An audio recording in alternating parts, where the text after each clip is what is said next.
Hello, YouTubers, friends, compatriots, bootlickers, shills, death slaves, hers, peasants, vassals, minions, meat sacks, banker scum. I'm Useful Idiot. Welcome. And let's go to the Eurozone and talk about the ECB and their buying of corporate bonds.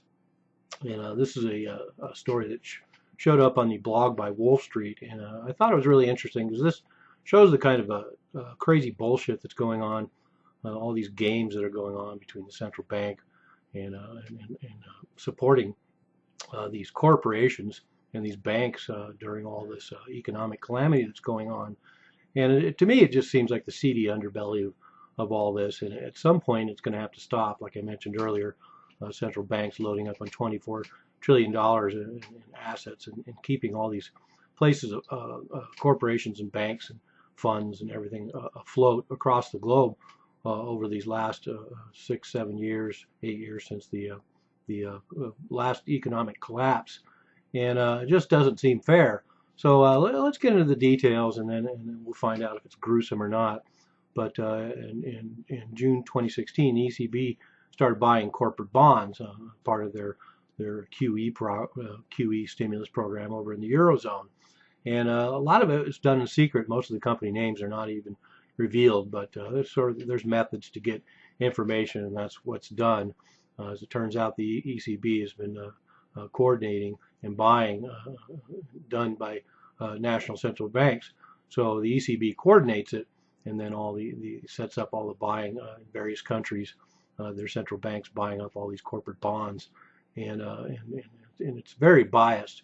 As it turns out, it has a lot of oil companies. They bought bonds from Shell 11 times.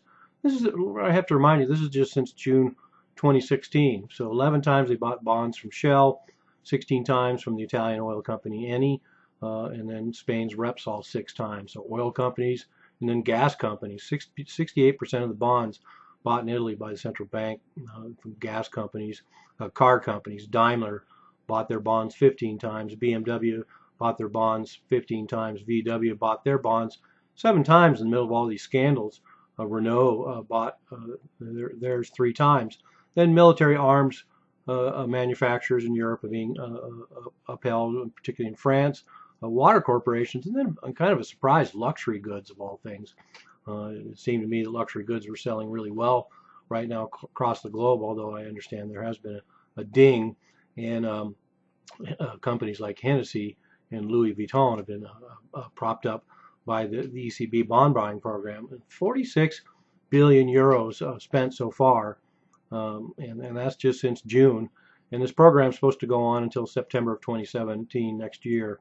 And by that time, they'll have spent 125 billion euros. So 125 billion euros of European money going into propping up these corporations and buying their stock and loading up the central banks.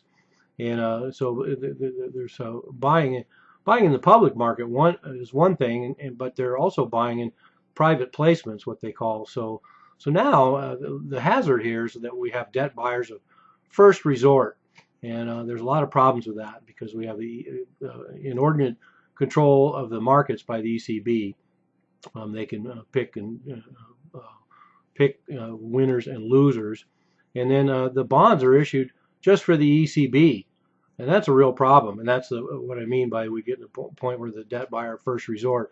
We have bonds that are being issued to finance these corporations in these economic times that are being issued just for the ECB to buy. And if that doesn't distort the markets, I don't know what does. So we have this artificial price. There's no free market price discovery in this. It's complete subsidiary, but the common practice certainly around the globe. And it doesn't help small businesses. It's advertised to help the economy, and like so many of these programs we see of stimulus and QE, it's all cheap money that goes to the top.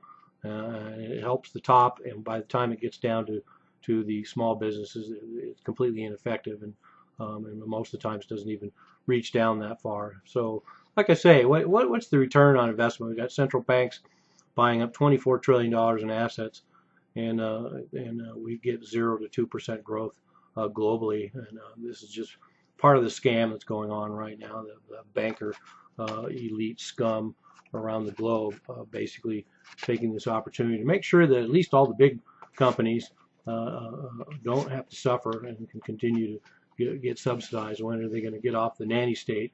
And that's when the pain comes. I'm a useful idiot, don't you be one too?